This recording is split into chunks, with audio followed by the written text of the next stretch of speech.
নমস্কার, সৌরভ ক্লাসরুমে সকলকে স্বাগত। আজকে আমি যে রচনাটি বলবো সেটি হচ্ছে পৌষ পার্বণ। প্রথমেই বলে রাখি আমার বন্ধুদের, যারা আমার চ্যানেলে নতুন দেখছো তারা আমার চ্যানেলটিকে অবশ্যই সাবস্ক্রাইব করে রাখবে এবং বন্ধুদের সাথে শেয়ার করে রাখবে, যাতে প্রত্যেকেই উপকার পায়। চলো বেশি দেরি না করে শুরু করা যাক। পৌষ পার্বণ।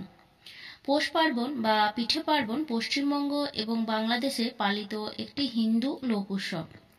বাংলা পৌষ মাসের সংক্রান্তিতে এই উৎসব পালিত হয়।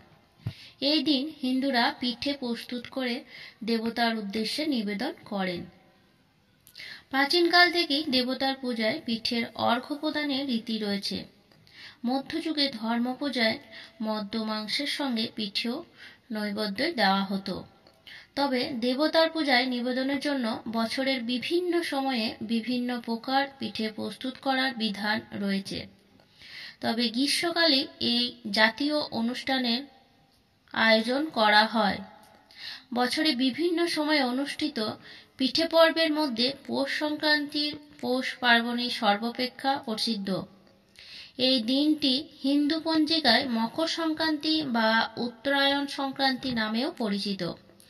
প্রাচীন হিন্দুরা এই দিনটিতে পিতৃপুরুষ অথবা বাস্তুদেবতার উদ্দেশ্যে তিল কিংবা খেজুর গুড় দিয়ে তৈরি তিলুয়া এবং নতুন ধান থেকে উৎপন্ন চাল থেকে তৈরি পিঠের অর্ঘ্য প্রদান করতেন।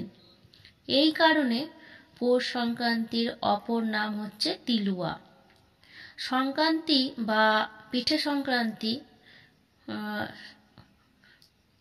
এই প্রাচীন উৎসবের একটি রূপ অদ্যাবধ পিঠে পার্বণের আকারে বাঙালি হিন্দু সমাজে প্রচলিত।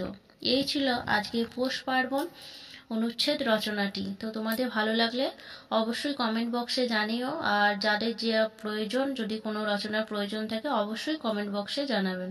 ধন্যবাদ।